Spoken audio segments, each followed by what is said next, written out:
변호사 시험 합격을 위한 공부법 두 번째, 기본기라는 함정에 빠지지 말자. 오늘은 요 기본기에 대해서 조금 얘기를 하고 싶은데요. 기본기가 뭐냐? 기본기. 사람마다 의견이 다 다르죠. 기본이 중요하다는 얘기는 다들 많이 하는데, 근데 실제로 이게 무엇인가? 라고 했을 때 정확히 딱 알려주는 경우는 많이 못 봤던 것 같아요. 그렇기 때문에 제 생각에는 여러분들이 이 기본기가 무엇일까에 대해서 한 번쯤은 고민해보면 좋지 않을까 생각이 드는데, 뭐 제 생각은 그래요. 제 생각은 기본기는 무엇인지 알 수 없다. 대신 기출문제를 풀 수 있으면 있는 것으로 추정된다. 무슨 말인지 이해가 좀 되시나요? 다음 페이지에서 조금 더 얘기를 해볼게요. 그 공부를 하시는 분들 중에서 이제 소위 말해서 좀 FM이라고 하잖아요. FM. 제대로 한다고 해가지고. 제대로 하려고 하시는 분들이 이제 소위 말하는 기본기를 굉장히 중요하게 생각하시고, 그러다 보니까 로스쿨 다니는 3년 내내 기본 강의를 굉장히 열심히 들으시면서 책 정리를 하시죠. 그리고 요거를 반복해서 읽으시죠. 사실 요거 자체는 누구나 다 해야 되는 그런 절차라서 이거 자체가 문제되지 않는데, 언제부터 문제가 되냐면 이거를 반복을 했으면 이때부터는 문제풀이를 하고, 문제 풀다 보면은 틀린 게 있을 거 아니야. 틀린 문제.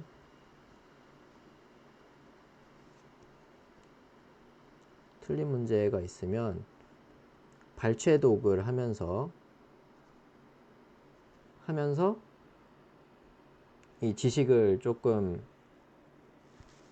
지식이 이렇게 예를 들어 있다고 치면은 이렇게 부족한 부분들이 있을 거 아니에요. 빵꾸난 부분들이. 그러면은 이렇게 발췌독을 하는 과정에서 요걸 이렇게 채워나가는 건데, 어떻게 보면은 요 과정을 생략을 아예 안 하고 계속 밀어넣고, 이게 요 위에 부분, 요 위에 부분이 중요하다고 생각을 해가지고 이거를 계속 반복하는 거예요. 그러면 어떻게 되냐면 지금 요 구멍 있잖아요. 구멍들. 이게 빈틈들이 채워지지 않고 계속 요것만 이미 아는 걸 계속 반복해서 읽게 되는 효과가 발생하죠. 물론 경우에 따라서는 이제 이 기본 강의를 다시 듣고 책 정리하고 반복하다 보면은 경우에 따라서는 뭐 빈틈이 조금 씌워질 수도 있겠죠. 근데 기본적으로 문제풀이를 하고 틀린 문제를 내가 객관식 또는 사례형, 기록형 이런 좀 다양한 형태의 문제를 접해보고 그걸 틀리는 과정에서 이 지식이 갭들이 좀 입체적으로 메꿔지는 거지, 단순히 이 책을 반복해서 읽는다고 지식이 수험적으로 이렇게 완성되진 않거든요. 근데 생각보다 요 첫 번째라고 하고 요걸 이제 두 번째라고 할게요. 이 첫 번째 단계에 집착을 하시는 분들이 굉장히 많고, 특히 이런 분들이 이제 보통 어떤 말씀들을 하시냐면 그 어떤 말씀들을 하시냐면 한 로3 그 올라가는 겨울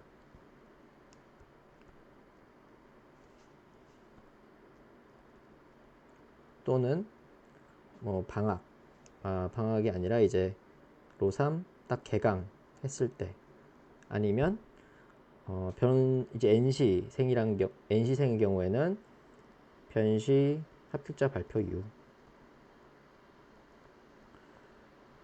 또는 변시 이후 공통적으로 어떤 얘기를 하냐면 기본기가 부족한 것 같다. 이 얘기를 되게 많이들 하세요. 그래서 그분들의 해결책은 뭐냐? 민법 기본 강의를 들어야겠다. 그러면서 뭐 한 30회에서 40회 정도 분량이 되는 강의를 찾으시죠. 그러면 책 정리를 또 하려고 하시고 이 말씀들을 하시는데 이해는 돼요. 왜냐하면은 실제로 이렇게 말씀하시는 분들 중에서는 진짜 소위 말해서 3년 동안 조금 수험적으로 좀 이렇게 타이트하게 시간을 보내지 못하신 분들 같은 경우는 책 정리가 안 돼 있거나 아니면 한 번이라도 기본 강의를 제대로 안 들어보신 분이 있다 보니까 정말 내가 법학 공부를 한 번이라도 제대로 해본 적이 없다라고 하면은 이렇게 소위 말해서 기본 강의를 들으면서 다시 어떻게 보면 변호사 시험을 준비하는 게 맞을 수도 있겠죠. 근데 이게 점수대마다 조금 접근 방법이 다르겠지만 우리가 보통 보면 변시가 보통 한 900점 총점을 기준으로 했을 때 900점에서 플러스 마이너스로 이제 합격자가 결정되잖아요. 이게 지금 합격률이 몇이냐 50%라는 걸 기준으로 했을 때 이게 나오는 건데 이 기준을 했을 때 예를 들어서 본인이 한 800점대 이상이다. 그런데 기본기가 부족해서 떨어졌다 라고 생각하면은 사실 조금 접근 방법이 수험적으로 맞지 않을 수도 있다는 가능성을 한번 고려해 보셨으면 좋겠어요. 근데 본인이 예를 들어서 뭐 700점대 700점 초반 말씀드리는 거예요. 600점대다 하면은 이런 경우에는 사실상 뭐 이렇게 말하면 좀 그럴 수도 있겠지만 로스쿨 1, 2학년생들이랑 크게 수험적으로 봤을 때는 다르게 평가되진 않을 수 있거든요. 그렇기 때문에 이런 분들 같은 경우는 사실 조금 길게 보고 변호사 시험을 준비를 해야 되는 거겠죠. 그렇기 때문에 본인이 상황에 맞게 준비를 하셔야 되는데 제가 생각했을 때 어떤 점이 조금 안타깝냐면 800점 이상이신 분들이 자꾸 기본기가 부족하다고 말씀하시면서 요 1, 2번 코스를 전부 다 하려고 하시는 거예요.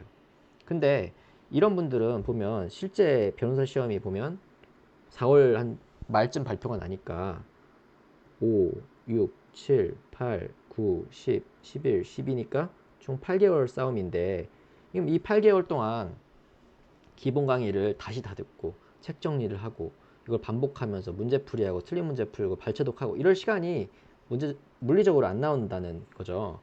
그렇기 때문에 이 과정을 그러면은 이 1번 단계를 아예 생략해야 되느냐? 저는 그렇게까지 생각하진 않아요. 근데 이제 과목마다 좀 편차를 둬야 된다는 거죠.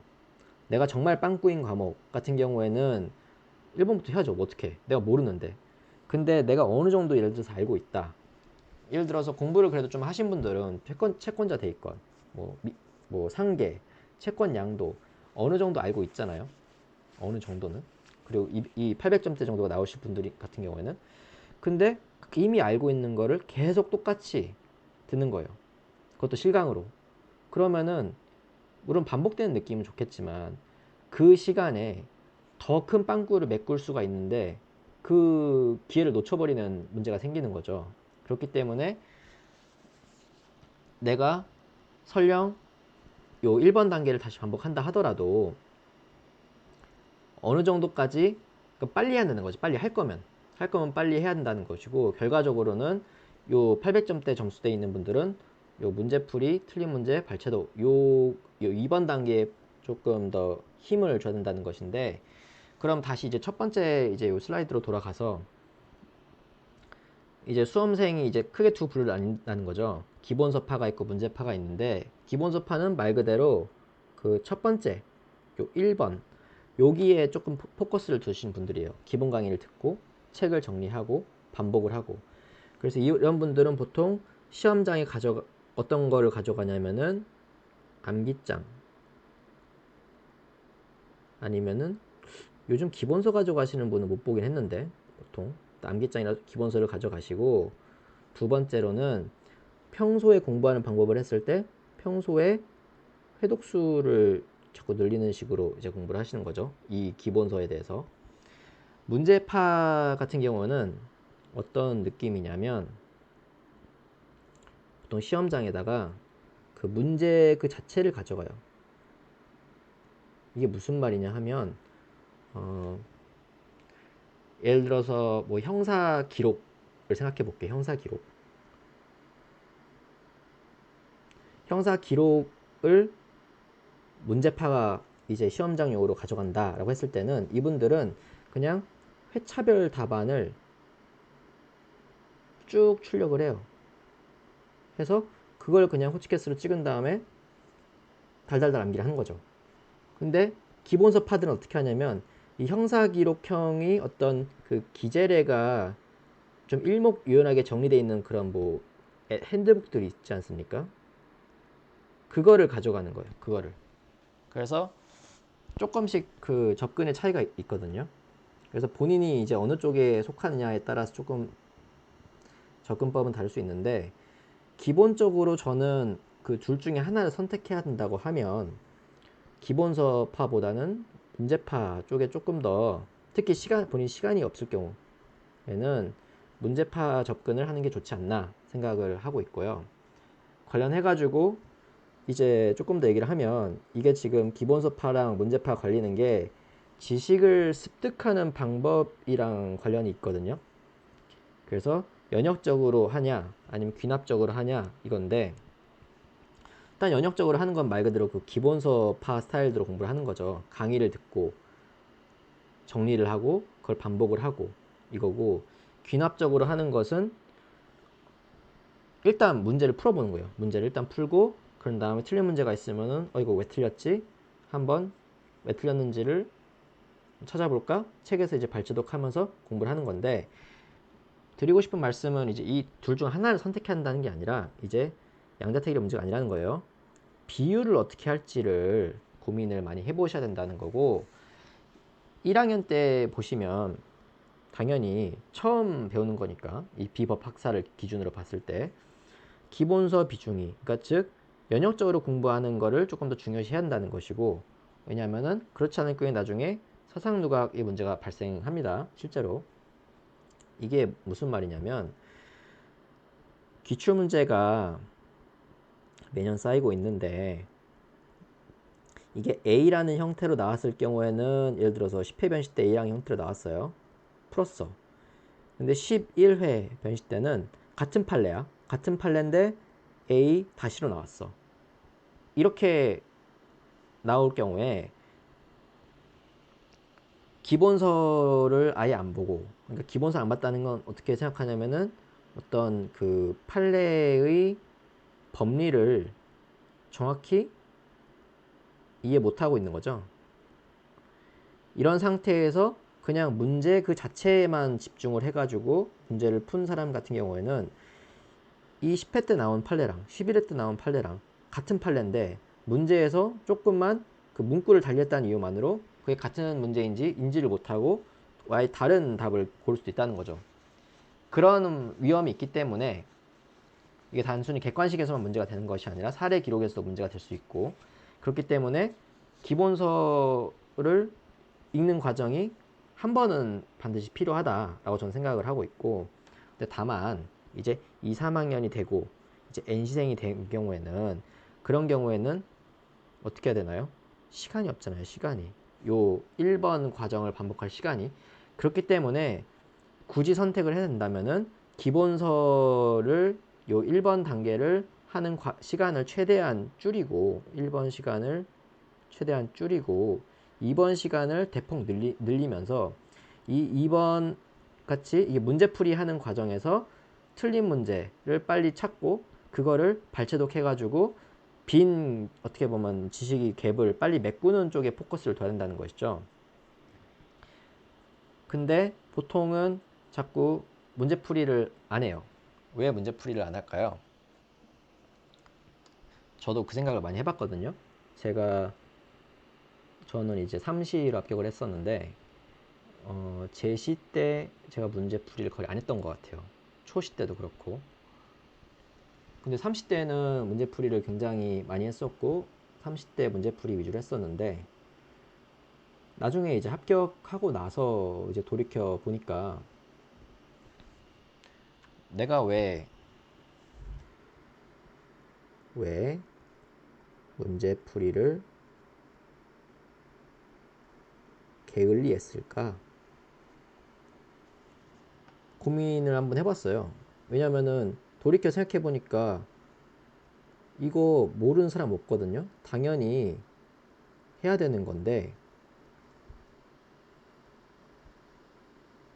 문제는 특히 NC생들이 안 해요. 안 함. 근데 그때 제가 왜 안 했는지 뭔가 제 나름대로의 어떤 그 이유를 돌이켜 보니까 저는 그랬던 것 같아요. 무서워서 또는 아직 마음이 준비가 안 돼서 그랬던 것 같아요.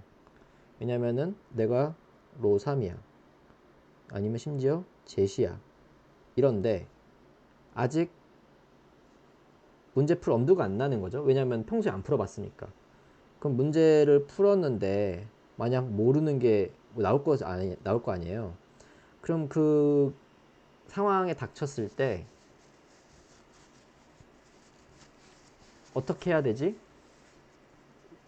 그런 생각이 들까봐 어떻게 보면은 내가 그러면은 그런 상황이 오지 않게 기본기를 계속 닦아가지고 이렇게 뭐 올라가겠지 실력이. 그러다 보면은 이만큼 올리면은 뭐 예를 들어서 실제 문제를 풀기 위한 뭐 실력이 기본기 실력이 이 정도라고 하면은 요거를 확 넘겨가지고 내가 한 번에 다 풀어주겠어 뭐 이런 생각을 했던 것 같아요. 실제로 이렇게 생각하시는 수험생들이 꽤 계실 것 같긴 한데 이게 가장 위험한 생각이라는 거예요. 제 생각에는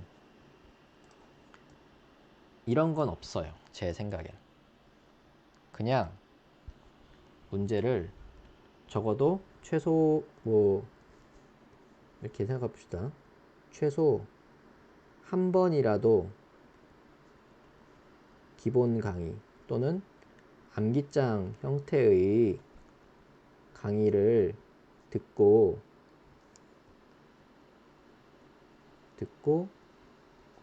책을 정리하셨다면 제가 추천하는 방법은 바로 문제를 푸세요. 그리고 다시 들으세요, 강의를. 책을 읽고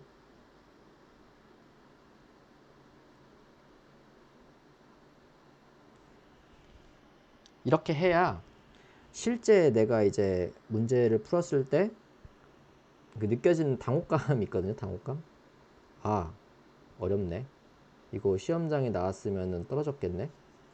이거를 느껴보셔야 되고 이거를 계속 느껴야 나중에 시험에 가까워지는 11월, 12월이 됐을 때 멘탈 관리가 되거든요.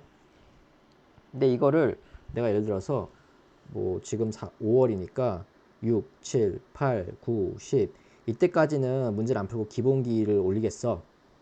그리고 11월, 12월에 내 확 올라간 기본기를 가지고 그동안 안 풀었던 기출 문제를 다 풀어주겠어. 이렇게 접근을 하면 이 기간에 충격이 굉장히 클 거예요. 그래가지고 거의 쓰러져서 변시를 볼 수 있거든요. 못 볼 수도 있어요. 변시를 쓰러지면. 그렇기 때문에 일단은 바로 문제를 풀면서 실제로 문제가 상당히 어렵게 나오는구나. 그러면은 내가 이 문제를 풀기 위해서는 내가 책을 어떻게 이해했었어야 되나에 대해서 다시 고민하면서 강의를 들으면은 이때부터는 이때 들은 강의랑 1번 단계에서 들은 강의랑 2번 단계에서 들은 강의랑은 흡수되는 게 달라요. 흡수되는 게. 왜냐하면 문제의식을 갖고 강의를 듣기 때문에 훨씬 더 잘 들려요. 그렇기 때문에 이 방식을 추천드리고 그리고 요걸 이제 하다 보면 나중에는 문제가 풀리기 시작하거든요. 이게 안 믿기는데 진짜 그래요. 한번 해보시면 알거든요. 그러면 이때부터는 기본기가 있는 거예요, 본인이. 그렇게 생각을 하시면 돼요. 그러니까 자꾸 기본기를 내가 쌓겠다고 해서 요것만 하지 마시고 요 밑에 과정들 있잖아요. 바로 문제 풀고 다시 강의 듣고 기본서 발제독하고 요거를 반복하시다 보면 결국 기본기가 있는 것으로 되니까 자꾸 기본기를 쌓아야겠다 이 생각을 하실 필요는 없는 것 같아요. 그래서 막판에 이제 드리고 싶은 말씀은 정리하면 우리가 이제 공부를 왜 하죠? 문제 풀려고 하는 거잖아요. 문제 풀려고. 그렇기 때문에 문제풀이를 게을리 하시면 일단 합격 자체가 어려워져요. 왜냐하면 이게 실제 시험장에서 내가 해야 될 것을 연습해야지 실제 시험장에서 해야 되는 게 아니라 실제 시험장에서 해야 되는 것을 위해서 필요한 준비물만 계속 준비하다가는 정작 중요한 걸 못하는 거죠. 실제 시험장에서 해야 되는 문제풀이를 안 하는 거죠. 이 준비물 준비하는 게 뭐냐면 이게 소위 말해서 강의 듣기. 그렇기 때문에 어느 정도 내가 책을 한번 봤다, 강의를 한번 들었다 하면은 항상 그거를 부족하다 생각하지 마시고 바로 문제를 푸는 습관을 기르시면 좋을 것 같습니다.